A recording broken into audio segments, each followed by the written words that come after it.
Hello, Just to Film here. Sorry it's been a while since I've done a review. I've just been so busy trying to make my own movie. But I wanted to do a couple videos reviewing what I saw at Toronto International Film Festival, which was my first TIFF ever, and it's really a dream come true.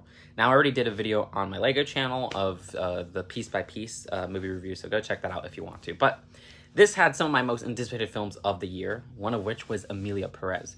Now, Emilia Perez has two things that really made me want to see it. First off, it's written and directed solely by Jack Ayudard. I probably pronounced his name wrong, but this guy is actually one of my favorite writer-directors. I've seen most of his movies, and Rust and Bone is like my favorite romance movie of all time, along with, I don't know, The Worst Person in the World. And then also, he did The Sisters Brothers, which is one of my other favorite movies of all time. I need to rewatch both of those, though, to really solidify it on like my top 100 list. And also, he did The Pan, which I really did like. He did, I forgot the 90s one, but it's like Something Hero or something, which I really liked. His last film, which was Paris, the 13th District, I think it's called, I really liked, and I thought that was underseen. Now, this movie also was on my most anticipated because it's about a transgender woman. So I'm like, okay, I'm transgender myself, and I kind of want to see how he portrays a transgender woman on screen. And of course, it's actually played by a transgender woman, which so many movies about trans people aren't actually played by trans people. The actress who plays the transgender woman, Emilia Perez, is fantastic in this movie. She's not the problem with this movie. What I have to say is that the writing and how it's visually represented is kind of cringe. I honestly did not like this movie, and it was a total disappointment. Now, this is just my personal take. I am giving you that perspective as a transgender person, but let me kind of explain myself. So, this is a very interesting swing because this is like a rock opera, kind of like an operatic drama, which I'm not too familiar with operas, I will say. So that was kind of like a little fresh for me. So maybe the opera fans will end up loving exactly how this is portrayed and everything. But you have these dramatic scenes, and then they'll break into song, and it's not supposed to feel like it's such a clash. To me, that is one of the problems with the movie, is that these songs had unintentionally humorous parts, and there's a lot of unintentional humor in this, which is kind of like cringe for me. Like, it just comes off cringy, and when you clash it with such serious topics that the scenes surrounding it are, it's like oil and water, but even more so, I think it's not a very good movie of a transgender representation, which I know people are like, well, if it's not good representation, it doesn't make it a bad movie. But I think this leans so much on transgender themes at moments that it just does in such tropey ways. Like, these are things that I've seen so many movies directed by cis people featuring trans people do.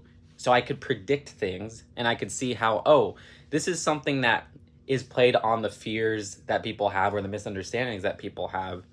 And just noticing these tropes and everything. I don't like noticing tropes. I don't like seeing the trans story I've seen in so many other movies. I want to see some new trans story, which there was a great movie this year called National Anthem that nobody saw, and that was a fantastic story with a trans person. I advise everybody to see that movie. That's like my favorite movie featuring a trans person of the year that isn't made by friends. All right, so right away, the transgender character doesn't really show up in the movie until like 30 minutes in or 40 minutes in. I would even say the transgender woman is not the main character of the movie. Instead, it's Zoe Saldana. Zoe Saldana is like a lawyer in the movie, and she's just not that interesting of a character in this story. And she feels the guilt of not being able to protect the underprivileged, which, not to say that her performance isn't great. I do think she actually has a strong performance in this movie. And so eventually, Emilia Perez shows up, and I think Carla, I forget the rest of her name, does a fantastic job. The transgender actress is actually not the problem of the movie, and she is even better than Zoe Saldana, in my opinion. But it comes off very daft right away when Carla is introduced, because we just immediately start talking about surgeries when it comes to transness. And that's like a lot of people's perspective of the trans experience, who aren't trans, is, oh, it's the surgeries. Which surgeries? And, sometimes people reduce it to the genital surgeries because the gender you are is based on your body parts, which I don't understand. That is not true, and that's just a stereotype that people have, and there's so much contradictions to that, but that is a cis understanding of the trans experience. So of course, when we immediately start talking about transness, it's never about qualia, but it's about surgeries and body parts. And that was very frustrating to me because that's what all of these movies from Hollywood play out as for me, which, yeah, I don't know if Jack necessarily made a Hollywood movie, but dang, does it feel like it. The immediate after scene when this character, the immediate scene after when this character is introduced, is literally like Zoe Saldana going to like a gender affirmation surgery place, and she's just singing like, oh yeah, the body parts, vaginoplasty. It's so cringe. It is so cringe, and it's played unironically, and I just wanted to like die. Like I was like, I can't do this. I can't do this. And you know, when it was announced that Jack Ayudard was going to be doing a trans movie, dang was I excited. But I know in his last movie, which I did like, Paris, the 13th District, they had a character randomly say tranny. It was like, it wasn't even, you know, it's not a problem necessarily, as long as people understand that's a bad word, you should not be using it. Of course, I love watching movies with bad characters. They were never really portrayed in a negative light since. But I don't know, I always found that moment really weird. You know, like when a character who is not part of the community says a slur in a movie, especially nowadays, you have to really have a reason for that, I feel like. But of course, that was just a small movie and a small moment in a movie I love.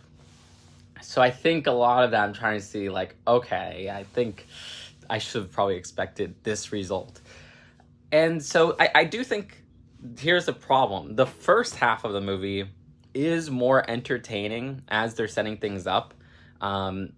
Even though there's like just straight up like cringe in there. I did not love this first half. But the second half to me is even more boring than the first half in terms of it wasn't entertaining. The only part I liked about the second half really were some emotional scenes with the transgender woman and some characters where I actually thought those were like the few emotions that actually worked, where it's like, okay, we are exploring transness beyond surgeries and things like that. But these moments feel brief in what becomes like a weird subplot of like finding missing people that felt really like out of place and I didn't really completely get. And what it devolves into, I hate the climax of this movie.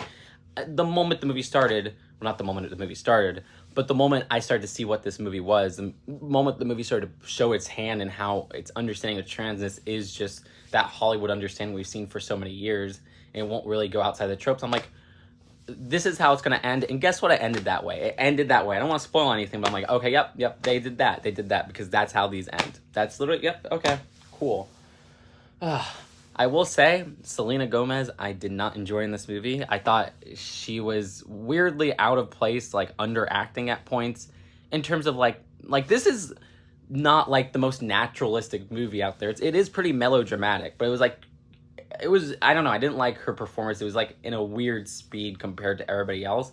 But even more specifically, she just has some cringe lines. I'm pretty sure it was her who said this. I don't think it was Zoe Saldana, but she's like, yeah, like, my pussy burns for this person that's like a man. And I'm like, okay, so not only does this movie come off like cis man writing trans woman, this movie just comes off like man writing woman. Like, it's so cringe at points. In multiple moments that aren't just related to transness.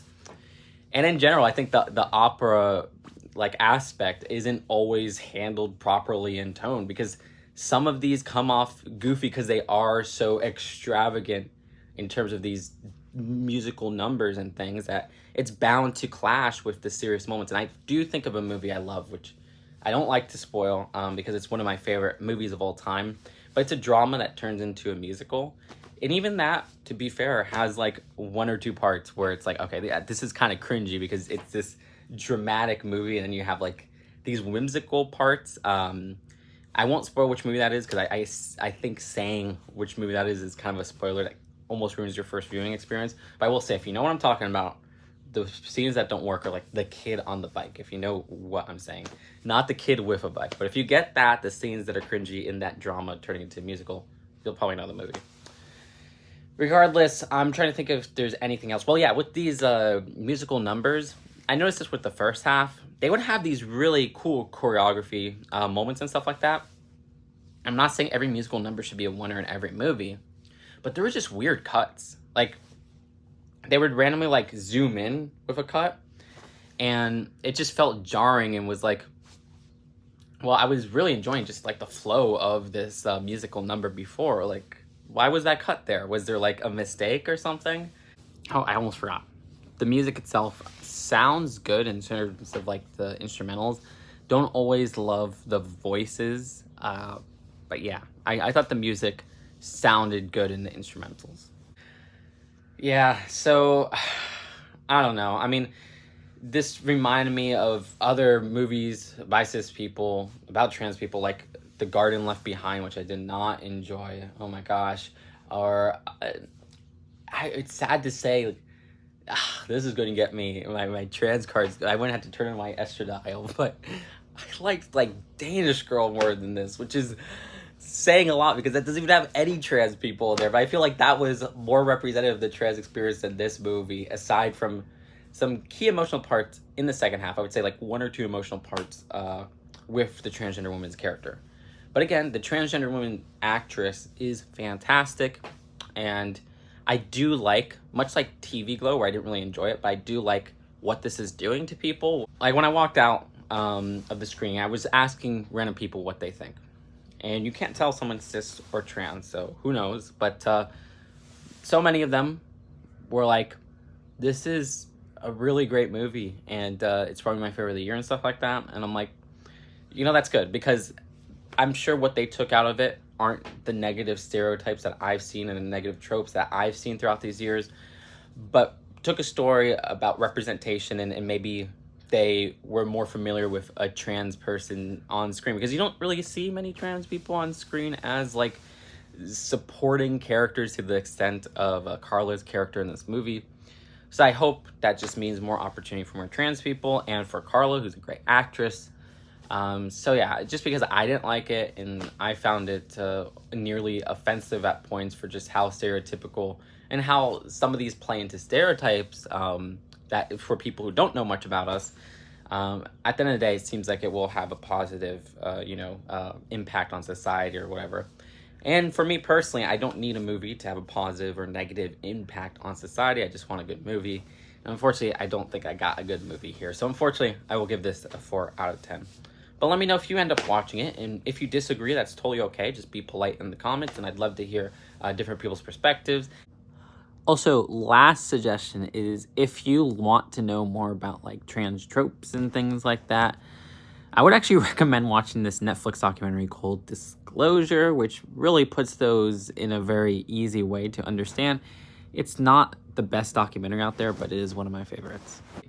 So that's it for now. I hope you enjoyed my review of Emilia Perez, and I'll see you later. Peace out. Bye.